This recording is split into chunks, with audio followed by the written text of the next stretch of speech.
conversation is quite limited. And these guys are people who did see people converted, you know, wonderfully so. They worked with the very close friends they had.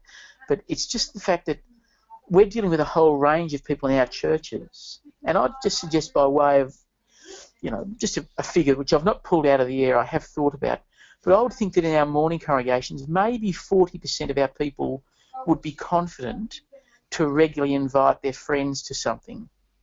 But it's not 60%. No, it's not 80%. It's you're working often with, I think, 40% of people, and you've got to bear that in mind. Dan's asking a question which I wonder comes out of, again, a church plant situation, because you guys would run your life courses at least sort of 4 times a year, I'm guessing, for each of your congregations. Well, we run 3 times a year, and just to make that point very quickly, we run 3 times a year because you want to run frequently enough that you develop momentum.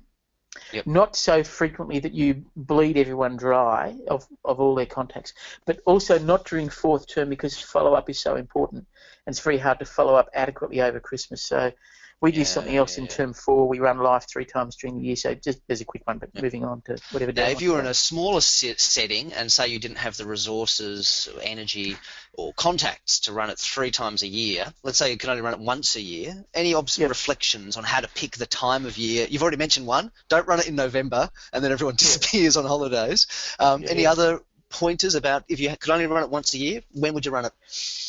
Oh, look, you want to run it where you've got something that you can build off. That is, you want to create a stepping stone from something to something else. So, you know, you might, if a peak time for us is January, and it's a good time because, you know, people are not quite back in the work mode yet. They have disposable time. It kind of feels like holidays, at least on the Central Coast it does. Don't know about Tassie.